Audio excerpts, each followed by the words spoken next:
நீங்கள் பார்த்து கொண்டிருப்பது உங்கள் ஜாஷுவா டிவி. சகல ஜனங்களுக்கும் நற்செய்தி.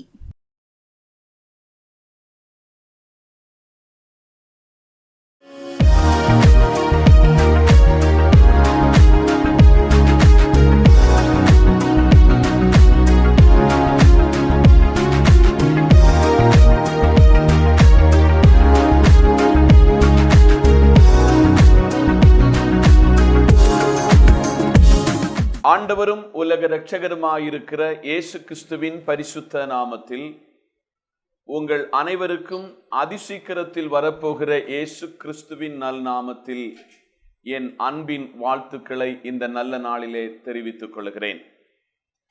இந்த நாளிலும் சற்று நேர தியானத்திற்கென்று தெரிந்து கொண்ட வேத பகுதி லூக்கா எழுதின சுவிசேஷம் 14ஆம் அதிகாரம் அதனுடைய 27ஆம் வசனம். தன் சிலுவையை சுமந்து கொண்டு எனக்கு பின் செல்லாதவன் எனக்கு சீஷனாய் இருக்க மாட்டான். கண்களை மூடுவோம், ஜெபிப்போம். சர்வ வல்லமையுள்ள எங்கள் நல்ல பிதாவே, உம்முடைய குமாரனும் எங்கள் கர்த்தரும் எங்கள் மீட்பெருமாயிருக்கிற இயேசுவின் நாமத்தில் நாங்கள் வருகிறோம். இன்றைக்கும் நாங்கள் வாசித்து கேட்ட தேவ வார்த்தைக்காக ஸ்தோத்திரம். வார்த்தையின் மறைப்பொருளை பரிசுத்தாவியானவர் எங்களுக்கு வெளிப்படுத்தி தாரும். சுயம் வெளிப்படாதபடி கர்த்தர் காத்துக்கொள்ளும். நன்மையால் நிரப்பும். இயேசுவின் நாமத்தில் ஜெபிக்கிறோம் எங்கள் நல்ல பிதாவே, ஆமென். இந்த நல்ல நாளிலும் சிலுவையை கொண்டு நாம் என்ன செய்ய வேண்டும் என்ற தலைப்பிலே தேவனுடைய வார்த்தையை நாம் கேட்க இருக்கிறோம். ஒன்றாவதாக, சிலுவையை சுமந்து கொண்டு பின் செல்ல வேண்டும் என்று இந்த நல்ல நாளிலே தேவனாகிய கர்த்தர் நம்மில் எதிர்பார்க்கிறார். 4 சுவிசேஷத்தில் 3வது சுவிசேஷத்தை எழுதின வைத்தியனும் கர்த்தருடைய ஊழியக்காரனுமாயிருக்கிற லூக்காவை கொண்டு பரிசுத்தாவியானவர் நமக்கு எழுதி கொடுக்கிறது என்னவென்றால், தன் சிலுவையை சுமந்து கொண்டு எனக்கு பின் செல்லாதவன் எனக்கு சீஷனாய் இருக்க மாட்டான்.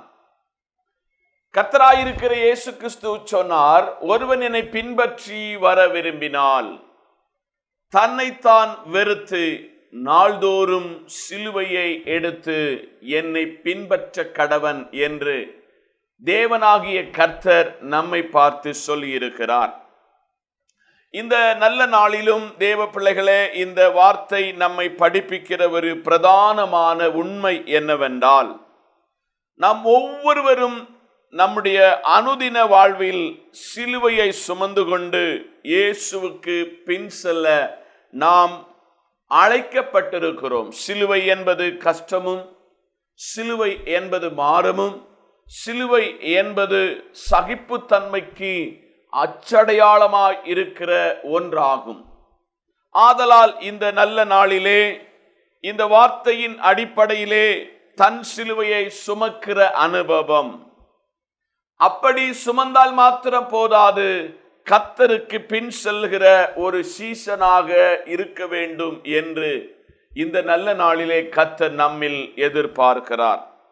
ஆதலால் அன்பான தேவ பிள்ளைகளே, பேதுரு என்கிற மனுஷனுடைய வாழ்க்கையிலே தான் மீன் பிடிப்பு தன்னுடைய குலத்தொழிலாக வைத்திருந்தாலும், அவன் ஒரு நாளிலே முழுவதும் பிரயாசப்பட்டும் தன்னுடைய வலையிலே தன்னுடைய படகிலே ஒன்றும் அகப்படாது படிக்கு சோர்ந்து வலையை அலசி கொண்டிருக்கும் பொழுது கெனசரேத்திலே இயேசு அவனை சந்தித்து அவனோடு சம்பாஷித்து அவனுடைய படகிலே ஏறி தேவ திருவசனங்களை அவர் பிரசங்கித்து அவர் சீமோன் பேதுருவை பார்த்து சொன்னார், உன் வலையை ஆழத்திலே தள்ளி கொண்டு போய் இடு என்று சொன்ன பொழுது திரள் கூட்ட மீன்கள் அவன் படகுக்குள்ளே வலைக்குள்ளே சிக்கினதை நாம் பரிசுத்த வேதாகமத்தில் லூக்கா 5ஆம் அதிகாரத்திலே பார்க்கிறோம். அப்படி அவன் திரளான மீனை கரைக்கு நெருக்கி கொண்டு வரும் பொழுது இயேசு அவனை பார்த்து சொன்ன ஒரு வார்த்தை, நீ என்னை பின்பற்றி வா என்று கர்த்தர் சொன்ன பொழுது தனக்கு உண்டானவைகளை அனைத்தையும் விட்டு சிலுவையை சுமப்பதற்காக இந்த பேதுரு கர்த்தருக்கு அல்லது மேசியாவுக்கு பின் சென்றதை பரிசுத்த வேதாகமம் நம்மை படிப்பிக்கிறது. அருமையான தேவ பிள்ளைகளே, இந்த நல்ல நாளிலும் கூட இரண்டாவதாக சிலுவையை எடுத்து பின் பற்றி வந்த சீரேனா ஊரானாகிய சீமோனை அவருடைய சிலுவையை சுமக்கும்படிக்கு அவர்கள் அவனை பலவந்தம் பண்ணினார்கள். அப்படியாக அருமையான தேவ பிள்ளைகளே, இந்த நல்ல நாளிலே சிலுவையை சுமந்து பின் செல்ல வேண்டும் என்று வேத அடிப்படையிலே முதலாவதாக நான் உங்களுக்கு பேதுரு இயேசுவுக்கு எல்லாவற்றையும் விட்டு அவன் பின் சென்றான். ஒருவேளை பல இடங்களிலே மறுதலிப்பும் பின்வாங்குதலும் இருந்தாலும் இயேசு உயிர்த்தெழுந்த பின்பு இந்த பேதுருவை, நீ இவர்களில் அதிகமாக என்னை நேசிக்கிறாயா என்று கேட்டது மாத்திரமல்ல, அவனை மறுபடியும் தன்னுடைய பக்கமாக இழுத்து கொண்டதையும் தன் பக்கமாக ஜீவிக்கிற தேவனை பின்தொடரும்படிக்காகவும் அழைத்த பொழுது அவன் மறுபடி ஒரு ரீடெடிகேஷன் பண்ணப்பட்டவனாக தேவனுடைய ராஜ்யத்தின் கட்டுமான பணிக்காக தன்னை அர்ப்பணித்ததின் நிமித்தமாக அவனுடைய ஒரே பிரசங்கத்தில் 3000 பேர் ரட்சிக்கப்பட்டார்கள். இங்கே இரண்டாவதாக நாம் பார்க்கிற மனுஷன் யார் என்றால் சீரேனா ஊரானாகிய சீமோன். அவன் தன்னுடைய குடும்பத்தில் 2 ஆண் மக்கள், மனைவியோடு வசித்து வந்த ஒரு மனுஷன். பரிசுத்த வேதாகமத்திலே மத்தேயு, மார்க்கு, லூக்கா ஆகிய சுவிசேஷங்களில் ஒரு வரியில் அவனை இந்த 3 அருமையான தேவ ஊழியக்காரர்கள், சுவிசேஷம் எழுதின எழுத்தாளர்கள் அறிமுகப்படுத்துகிறார்கள். அங்கே அவன் ஒரு கிராமத்திலிருந்து புறப்பட்டு அவன் வந்த பொழுது அவன் இயேசு சுமந்த சிலுவையை சுமப்பதற்கு அவன் பலவந்தம் பண்ணப்பட்டான், நிர்பந்திக்கப்பட்டான் என்று நாம் திருவசனத்திலே பார்க்கிறோம். ஆனால் அந்த பகுதி நமக்கு ஒரு பெரிய உண்மையை கற்றுக் கொடுக்கிறது. லூக்கா எழுதிய சுவிசேஷத்திலே 23ஆம் அதிகாரம் அதனுடைய 26ஆம் வசனத்திலும், மார்க்கு 15:21 மத்தேயு 27:32 சொல்லுகிறது, அவன் சிலுவையை எடுத்து இயேசுவுக்கு பின் சென்றான் என்று வேதத்தில் நாம் பார்க்கிறோம். இந்த சத்தத்தை கவனிக்கிற தேவ பிள்ளைகளே, இந்த வார்த்தையை கவனிக்கிற எனக்கு அன்பான கர்த்தருடைய ஜனமே, இன்றைக்கு நம்முடைய வாழ்க்கையிலே கர்த்தர் சொல்லுகிறார், அவருக்கு பின்னாலே சிலுவை சுமப்பதற்கு நாம் அழைக்கப்பட்டிருக்கிறோம். அதனால் தான் பக்தன் இவனமாய் ஒரு பாடலை பாடினான், இயேசுவின் பின்னே போக துணிந்தேன், பின்னோக்கே நான், பின்னோக்கே நான், உலகம் என் பின்னே, சிலுவை என் முன்னே, இயேசு சிந்தின இரத்தத்தினாலே என்றும் விடுதலையே என்று பக்தன் பாடுகிறான். ஆதலால் இந்த சத்தத்தை கவனிக்கிற அன்பான தேவ பிள்ளைகளே, சிலுவையை கொண்டு நாம் என்ன செய்ய வேண்டும் என்றால், ஒன்றாவதாக சிலுவையை சுமந்து கர்த்தருக்கு பின் செல்ல வேண்டும். இரண்டாவதாக நாம் பரிசுத்த வேதாகமத்தை வாசிக்கும் பொழுது, மத்தேயு எழுதின சுவிசேஷத்தை வாசிக்கும் பொழுது, அதனுடைய 18ஆம் அதிகாரத்திலே பார்க்கும் பொழுது 18:24 கர்த்தர் சொல்லுகிறார், அவன் கணக்கு பார்க்க தொடங்கின பொழுது 10,000 தாலந்து கொண்ட கடன்பட்டவன் ஒருவனை அவனுக்கு முன்பாக கொண்டு வந்தார்கள். அன்பான தேவ பிள்ளைகளே, இரண்டாவதாக நாம் அருமையான தேவ மனுஷனை சிலுவையை குறித்து தியானிக்கும் பொழுது 16ஆம் அதிகாரத்தினுடைய 24ஆம் வசனம் சொல்கிறது, அப்பொழுது இயேசு தம்முடைய சீஷர்களை நோக்கி, ஒருவன் என்னை பின்பற்றி வர விரும்பினால் அவன் தன்னைத்தான் வெறுத்து தன் சிலுவையை எடுத்துக்கொண்டு என்னை பின்பற்ற கடவன். இந்த நல்ல நாளிலும் அன்பான தேவ பிள்ளைகளே, இரண்டாவதாக சிலுவையை சுமந்து கொண்டு பின்பற்ற வேண்டும் என்று பரிசுத்த வேதாகமம் சொல்லுகிறது.